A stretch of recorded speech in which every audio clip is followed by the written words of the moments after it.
이번 시간에는 교과서 24쪽 퇴저감에 대해서 학습하도록 하겠습니다. 자, 퇴저감의 퇴.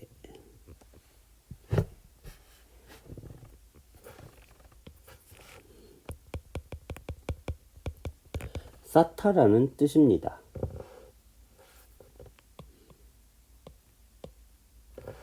적. 얘도 마찬가지로 쌓다라는 뜻입니다. 즉, 퇴저감은 쌓여서 된 암석입니다. 쌓여서 된 암석. 자, 학습 목표.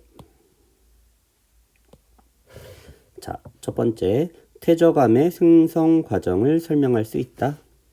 퇴저감의 생성 과정. 두 번째, 퇴저감을 퇴적물의 크기와 종류에 따라 분류할 수 있다. 퇴저감의 크기 그리고 종류에 따라 분류. 자, 이번 단원에선 이 두 가지에 대해서 학습하도록 하겠습니다. 자, 첫째 줄. 지표에 드러난 암석은 오랜 시간이 지나면 자갈, 모래, 진흙 등의 작은 알갱이로 부서진다.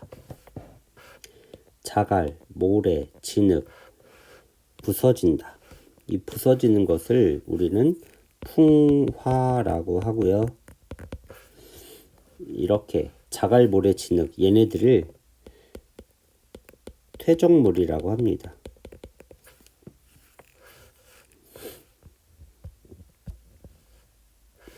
자, 이 알갱이들은 물, 바람, 빙하 등에 의해 운반되어 이 퇴적물들은 운반이 되어서 호수나 바다 밑바닥에 쌓입니다. 그래서 요 쌓이는데 요것을 바로 우리는 뭐라고 하냐면 퇴적이라고 하죠. 그리고 이 알갱이가 뭐냐면 퇴적물. 퇴적물은 세 가지 얘기했죠. 세 가지. 모래, 진흙, 자갈. 이런 퇴적물들이 쌓입니다. 어디에 쌓이느냐? 호수나 바다 밑. 즉, 물 밑에 쌓이는 것입니다. 이를 퇴적물이라고 한다. 이 퇴적물은 암석의 크고 작은 알갱이뿐만 아니라 생물의 유해, 이거 시체를 말합니다. 물에 녹았다 가라앉은 석회 물질 등 다양하다. 퇴적물의 종류에 대해서 나오는 건데, 퇴적물은 암석의 크고 작은 알갱이, 얘가 바로 자갈, 모래, 진흙을 말하는 거고, 얘가 바로 이 위에 얘네들을 말하는 것입니다. 그리고 생물의 유해, 시체를 말합니다. 생물 시체. 그리고 석회물질. 석회물질은 이제 조개 껍데기 같은 게 이제 물에 녹았다가 가라앉는 거. 이러한 퇴적물이 쌓여서 오랫동안 다져지고 굳어져. 퇴적물이 쌓인 다음에 어떻게 되어야 되냐면 오랫동안 다져지고 그 다음에 굳어져서 만들어진 암석을 퇴적암. 자, 여기에 이제 퇴적암의 생성 과정에 대해서 이제 설명이 다 되어 있습니다. 첫 번째는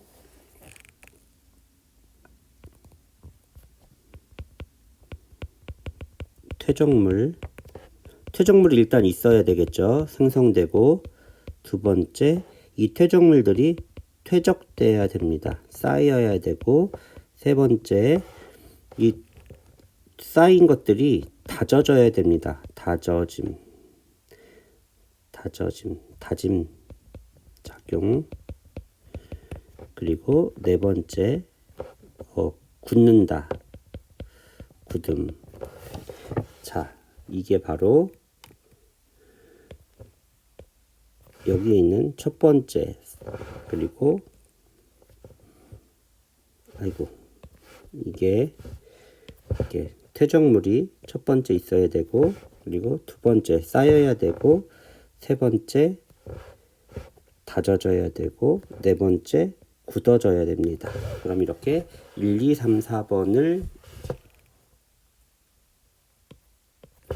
다짐, 작용, 이렇게 1, 2, 3, 4번 과정을 거치면 바로 퇴적암이 만들어지게 되는 거예요. 자, 그 밑에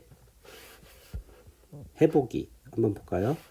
퇴적암은 어떻게 만들어질까? 퇴적암이 만들어지는 원리를 설명할 수 있다.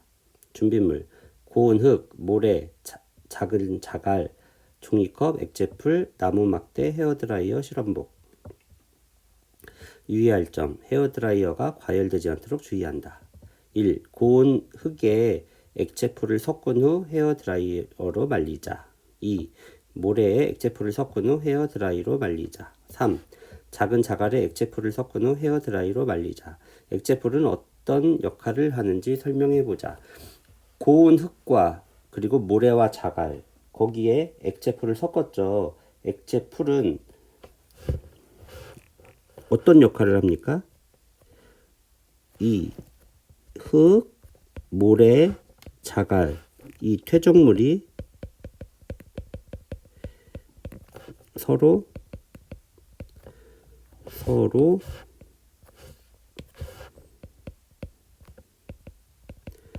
달라붙게 한다. 서로 달라붙게 해주죠. 우리나라에서 과정 1에서 3과 같은 원리로 만들어진 퇴적암이 많이 분포하는 대표적인 지역을 찾아보자. 자, 요거는 넘어가도록 하겠습니다. 자, 다음 페이지 첫째 줄. 퇴적암은 퇴적물의 크기와 종류에 따라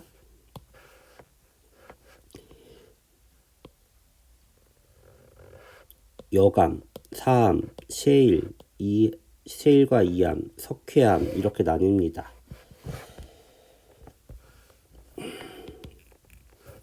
여감은 자갈이 굳은 것이고, 사암은 모래가 굳은 것이고, 셰일과 이암은 진흙이 굳은 것입니다. 그리고 석회암은 석회질이 굳은 것입니다. 조개 껍데기 같은 것들이 물에 녹았다가 다시 가라앉아서 된 것을 석회질이라고 해요. 조개 껍데기. 여감은 주로 자갈이 쌓여 굳어진 것. 사암은 주로 모래가 쌓여 굳어진 것. 셰일과 이암은 진흙이 쌓여 굳어진 것. 자, 퇴적암 중에는 바닷물에 녹은 물질이 가라앉거나 생물의 유해가 쌓여 만들어진 것도 있다. 석회암은 물에 녹아있던 석회 물질이나 조개 껍데기, 산호와 같은 생물의 유해가 쌓여 굳어진 것이다. 그래서 석회암이 발견되면 과거에 바다였다는 것을 우리가 알 수 있습니다. 자, 사진으로 보면 여감은 이렇게 자갈 같은 것들이 눈에 보입니다. 자갈들이. 그리고 사암은 셰일과 비교해 보면 이렇게 사암은 조그만한 이렇게 입자들이 눈에 보이고, 그리고 셰일은 진흙이 굳었기 때문에 입자들이 보이지 않습니다. 그리고 석회암 이렇게 하얀색을 띠고 있어요. 석회암이 발견되면 과거에 어디였다? 바다였다.